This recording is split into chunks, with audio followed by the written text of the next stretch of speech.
وحبيبنا ومولانا محمد سيد الأنبياء وإمام الأسفياء في الدنيا والآخرة وعلى آله وصحبه ذوي الوجوه المسفرة والقلوب المنيرة. أما بعد, para alim ulama, para tokoh masyarakat, para hadirin hadirat jamaah salat tarawih yang saya muliakan, utamanya kepada Al-Ustaz Samawi sekeluarga yang saya muliakan dan saya cintai, dan semoga kita semua dimuliakan oleh Allah Subhanahu wa ta'ala. Bersyukur kepada Allah Subhanahu wa ta'ala yang mana kita telah dapat melaksanakan sholat tarawih, merupakan salah satu ibadah yang adanya hanya di bulan puasa. Satu-satunya ibadah yang dilaksanakan di bulan puasa dan ibadah sunnah adalah sholat tarawih. Semoga ibadah kita, sholat tarawih kita, sholat witir, zikir kita, doa kita, semuanya dikabulkan oleh Allah Subhanahu wa ta'ala, diterima oleh Allah Subhanahu wa ta'ala, menjadi amalan yang dilipat gandakan pahalanya oleh Allah Subhanahu wa ta'ala. Amin, Allahumma amin.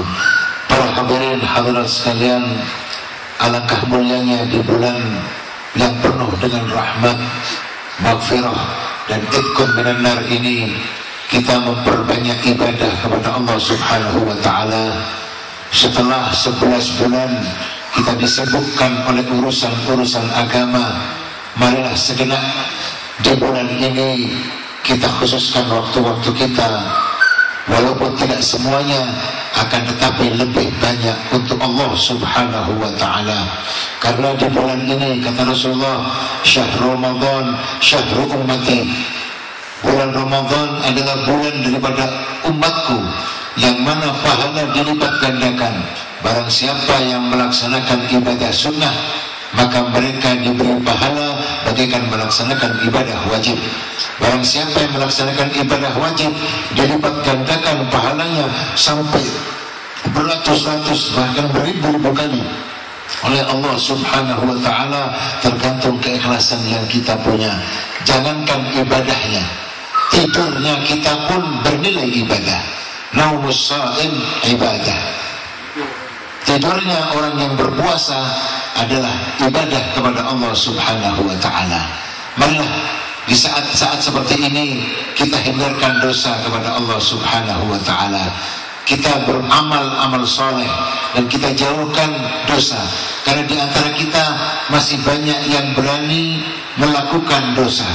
Di bulan-bulan yang indah seperti ini, di bulan-bulan yang suci seperti ini, di antara kita masih banyak yang melakukan dosa. Kalau saya ingat, bahkan banyak orang yang meremehkan akan perbuatan dosa. Allah Subhanahu wa ta'ala berfirman kepada Nabi Uzair alaihissalam, kata Allah, ya Uzair, idza aznabta dzamban saghiran la tanzur ila sighari wanzur ila man aznabta lahu. Wahai Uzair, jika engkau berbuat dosa yang kecil, kata Allah, jangan kau lihat kecilnya, tapi lihatlah engkau salah kepada siapa. Jadi satu kesalahan ini besar-besar akibatnya tergantung kepada siapa kita salah. Umpamanya kita pukul, kalau kita pukul anak kita akan takut. Kalau teman kita yang kita pukul, mungkin dia akan membalas sama marah. Tapi mohon maaf, kalau jenderal yang kita pukul, mungkin kita akan dimasukkan penjara. Dalam suatu perbuatan yang sama, lain akibatnya tergantung kepada siapa kita berbuat dosa. Untuk itu janganlah pernah kita meremehkan perbuatan dosa, karena kita berdosa kepada Zat yang serba maha, karena kita berdosa kepada Allah Subhanahu wa ta'ala. Jangan kita remehkan perbuatan dosa kita. Memang kita masih belum bisa menghindarkan diri dari dosa. Al-insan mahallul khata' wan nisyan. Manusia tempat salah dan tempat lupa. Sumiyal insanu insanan likathrati nisyanihi. Manusia dikatakan manusia karena dia sering lupa berbuat dosa, lupa meninggalkan kewajibannya. Tapi paling tidak, janganlah pernah kita mengentengkan atau meremehkan dosa yang kita buat.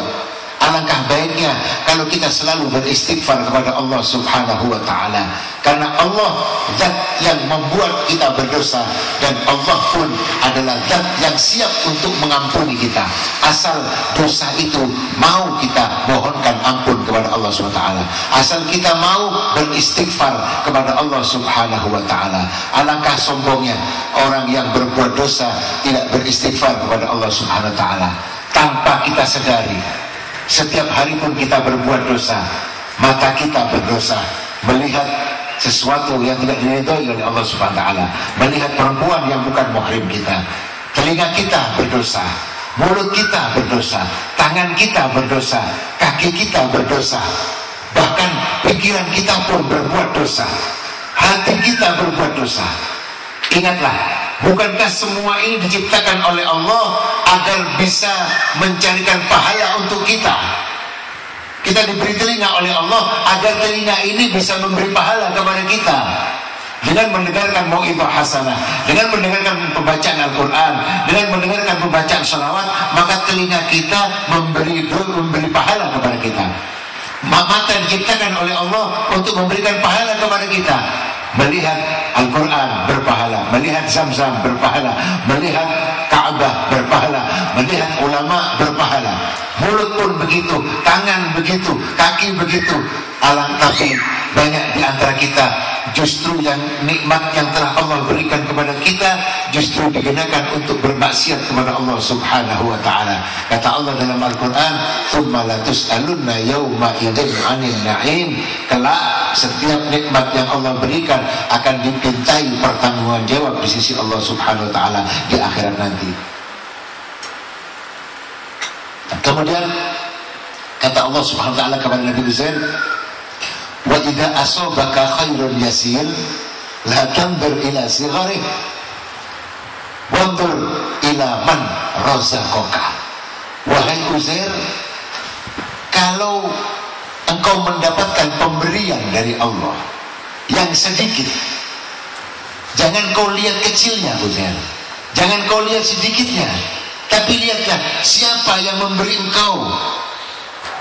Para hadirin dan hadirat sekalian, kalau kita diberi cincin oleh seorang raja atau presiden, yang walaupun cincin itu cincin biasa, pastilah kita taruh di tempat yang bagus, kita hormat. Kenapa? Bukan cincinnya, tapi siapa yang memberi. Ini cincin bisa jadi mahal. Umpama kita tidur bermimpi Syekh Abdul Qadir Jailani, mimpi guru kita, kemudian kita diberi selembar uang umpamanya, tidak banyak, $10 umpamanya, kemudian kita bangun pagi, uang itu masih ada di tangan kita. Maka kalau ada orang datang mau tukar uang $10 itu dengan $100.000 umpamanya, tak akan kita berikan. Bukan $10-nya, tapi siapa yang memberi. Tapi lihatlah, semua pemberian yang kita terima adalah dari Allah Subhanahu wa ta'ala. Kenapa kita tidak muliakan pemberian Allah Subhanahu wa ta'ala? Kenapa kadang dalam hati kita masih ada penyesalan karena mendapatkan pemberian yang sedikit? Kemudian kita menyesal, kemudian kita menuntut hati kita, kemudian kita meremehkan pemberian Allah. Istri kita adalah pemberian Allah Subhanahu wa ta'ala, suami kita adalah pemberian Allah Subhanahu wa ta'ala, anak kita adalah pemberian Allah Subhanahu wa ta'ala, harta kita yang kita punya semua adalah pemberian Allah Subhanahu wa ta'ala. Marilah kita muliakan pemberian Allah itu. Jangan kita lihat seperti apa istri kita, apakah cantik atau jelek atau bagaimana, jangan lihat itu, tapi lihatlah siapa yang memberi. Anak-anak kita pemberian Allah SWT.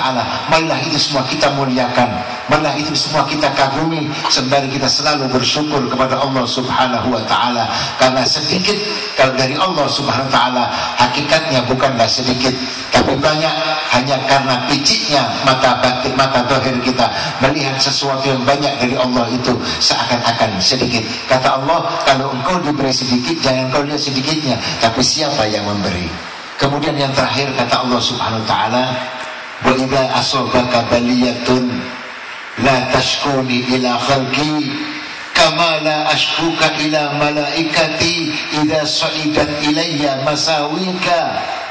Ya Uzair, kalau engkau mendapat bala, kalau engkau mendapat cobaan, kalau engkau mendapat ujian, Jangan kau ceritakan kepada makhlukku ya Uzair.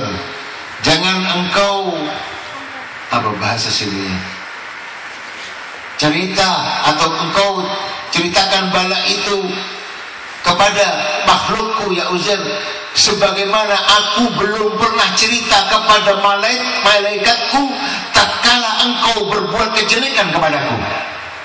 Ketika kita berbuat maksiat kepada Allah, ketika kita berkhianat kepada Allah, mata kita kan berkhianat, telinga kita atau perbuatan kita yang bermaksiat kepada Allah, Allah sekali-kali belum pernah cerita kepada malaikatnya.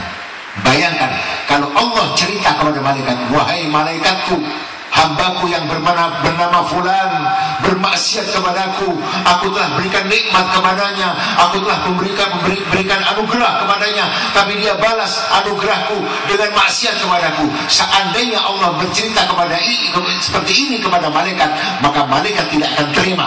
Malaikat akan turun ke bumi dan dihancurkannya kita oleh malaikat. Allah subhanahu wa ta'ala belum pernah menceritakan keburukan kita, belum pernah menceritakan maksiat kita kepada para malaikat. Demikian juga kalau kita diberi cobaan oleh Allah, kita diberi ujian oleh Allah, marilah kita diam. Jangan kita cerita kepada orang-orang. Kalaupun kita akan bercerita, kalaupun kita akan menangis, kalaupun kita akan mengeluh, mengeluhlah kepada Allah, Zat yang maha mendengar. Kalau kita akan bercerita, berceritalah kepada Allah, Zat yang maha mendengar, Zat yang bisa merubah takdir, Zat akan yang memperbaiki semua keadaan kita. Tidak ada yang bisa kita keluhkan, tidak ada yang tepat untuk mengeluh kecuali Allah subhanahu wa ta'ala. Semoga kita jadi orang-orang yang diridhai oleh Allah subhanahu wa ta'ala. Semoga kita diberikan kekuatan oleh Allah subhanahu wa ta'ala untuk menerima cobaan dari Allah subhanahu wa ta'ala. Dan semoga Allah menjauhkan kita dari bala Allah subhanahu wa ta'ala, menurunkan nikmatnya kepada kita, dan semoga kita dijaga oleh Allah dari perbuatan-perbuatan dosa. Al-Muhim, marilah di bulan Ramadan ini kita tingkatkan ibadah kita agar kita menjadi orang yang lebih berderajat di sisi Allah subhanahu wa ta'ala. Janganlah masa berlalu tapi kita masih tetap seperti yang dulu. Kita adalah kita yang dulu. Alangkah naibah kita, alangkah rendahnya kita. Marilah masa yang terus berlalu ini kita tingkatkan ibadah kita sehingga derajat kita pun di sisi Allah semakin tinggi, semakin tinggi. Dunia hanyalah sebentar, dunia hanyalah tipuan. Kita akan kembali kepada Allah subhanahu wa ta'ala. Di sanalah kehidupan yang asli. Di akhirat, di sisi Allah subhanahu wa ta'ala, tidak ada yang bisa meninggikan pangkat kita kecuali perbuatan baik kita di alam dunia. Ad-dunya darul amal wal akhiratu darul jaza. Dunia adalah tempat untuk beramal dan akhirat adalah balasan. Semoga yang sedikit ini bermanfaat bagi kita. Akhirnya kurang dan salahnya mohon maaf yang sebesar-besarnya. Wassalamualaikum warahmatullahi wabarakatuh. Allahumma